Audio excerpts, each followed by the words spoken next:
Arthur here again. 42 days of lockdown in Uganda. We have so far done 4 days.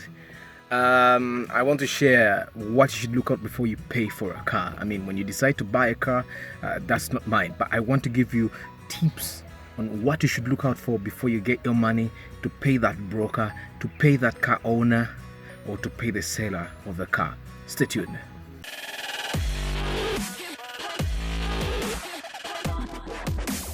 For starters, when you decide to buy a car, I'm thinking that you have already decided the car you love. I mean, you don't just buy a car because people have said this car is long lasting or this car doesn't break down often. Don't buy a car because of things you've had people talk about.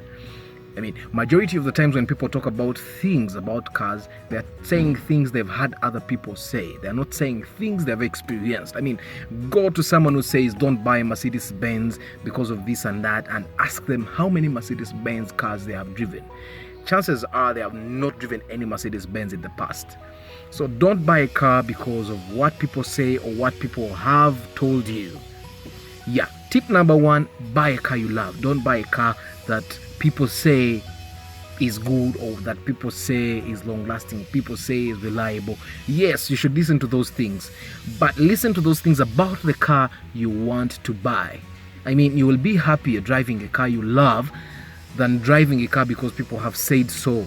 Okay, buy a car that you will love. It's like marrying a woman. You want to marry a wife that you will love spending the rest of your days with. So you're going to be driving this car every day. If it breaks down, you want to be satisfied that it broke down, but you love it, so you won't feel bad spending money on it. Tip number one. Tip number two, always have money aside for your mechanic. I mean, most of the times when we go to buy cars, we take our mechanics to check the cars out for us, and most of the times, because he's your mechanic or because he's going to be your mechanic, you don't feel inclined to give them money. Do you know what happens when you don't give them money? The person that is selling the car will give them money. So always have about 50,000, 100,000, or even 200,000 aside for the mechanic, and make sure they know before they go to check the car for you. Tell them, I'm going to give you 200,000 for you to check the car I want to buy, to make sure it's in good condition. They will not be inclined to take the bribe from the person that is selling. Normally, the people that are selling cars give our mechanics between 100,000 and 300,000 to make sure that they say yes, buy that car. But if you give your mechanic money on your own, they will not take a bribe because they know my boss is already going to give me money to check the car, so they will look out for your interests. Okay, tip number one was buy a car you love. Tip number two, always pay the mechanic that is going to check the car for you. Of course, different types of cars have different sounding engines. A Mercedes-Benz engine sounds differently from a Volkswagen engine, and it sounds totally different from a BMW engine. It sounds totally different from a Toyota engine. So you need to know, if you're going to buy a car, you need to make sure that the engine sounds healthy. Yeah, and probably that's the reason why you're taking a mechanic. But before you even go with a mechanic, move around, see the kind of car you want to drive, and see how good engines sound. You don't want to be deceived. You also want to make sure the gearbox is healthy, especially if it's automatic. With the manual, it's very easy for you to check. You drive for a kilometer, and then you know which gears don't engage, and you know which ones disengage and all that. But if it's automatic, you want to make sure that it's healthy.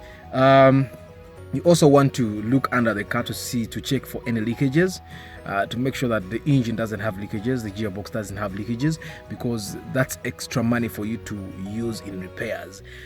So if you want to make sure that if a car leaks at any point, that you deduct that money from what you're paying the person who is selling. You also want to look at the brake pads. You want to look at the braking system to make sure that it won't cost you more to repair. You want to check the suspension system. I mean, the shocks are very expensive to buy. If you're going to buy a set of 4 shock absorbers, you want to look at the body to see that it doesn't have rust, that it doesn't have any patches of the body that have been spoiled, especially by water or by moisture. You want to look at the windows. You want to make sure that the windows go down and up, because that's extra repairs for you if the windows don't go up and down.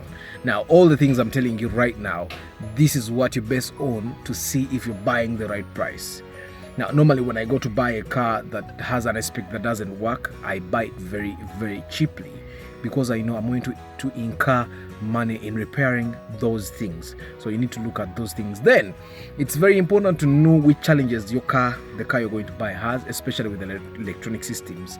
Now, our mechanics in Uganda are not very conversant, not so well with especially new cars, the electronic system. So you want to make sure that you know what normally jams electronically with the car you want to buy, so that you are ready when it jams, or you are ready when you're buying it.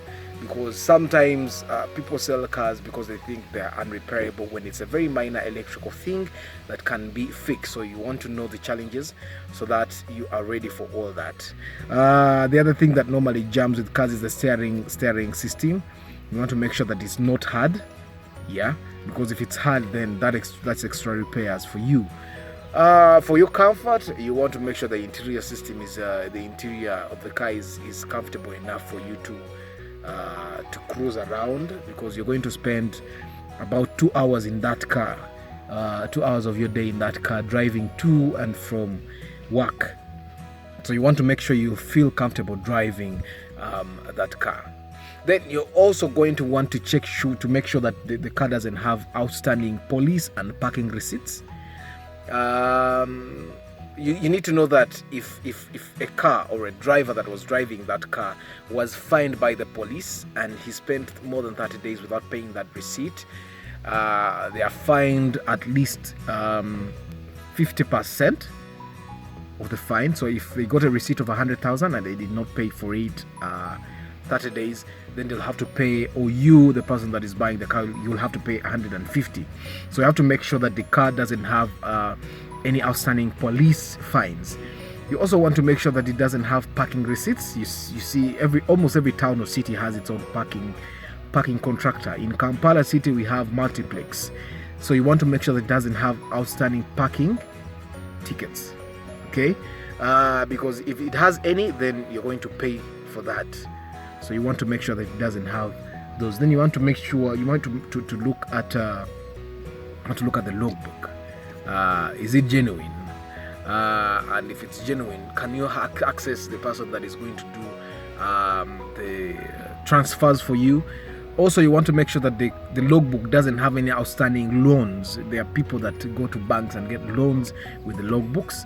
You want to make sure that it doesn't have a caveat, because that's extra money for you to spend to remove the caveat. So you want to be sure that it doesn't have any of those issues. Always make sure to drive the car yourself before paying for it. Don't let anyone drive it and tell you it's comfortable enough that you will enjoy it. It's you who's going to drive that car for probably the next 2 or 3 or 10 years. So you want to make sure that you drive it yourself. Take it to a place where there are potholes, drive it there. Take it to a place where there are humps. Take it on a tarmac road, Maram road. Enjoy it. And if you don't enjoy it, if you're not comfortable with it, you don't like how the gears engage, you don't like how it smells, you don't like how it looks for you, you don't like how people look at it, don't buy it. But because you're going to spend the next 1 to 10 years with this car. If it breaks down on the road, you're going to be there, you're going to spend the money. Make sure you enjoy the car. Don't let anyone tell you that a certain car is not comfortable because someone was driving it. Always make sure that you experience it before you pay for the car. And if there is anything you don't enjoy but you still want to drive the car, go and reduce the money.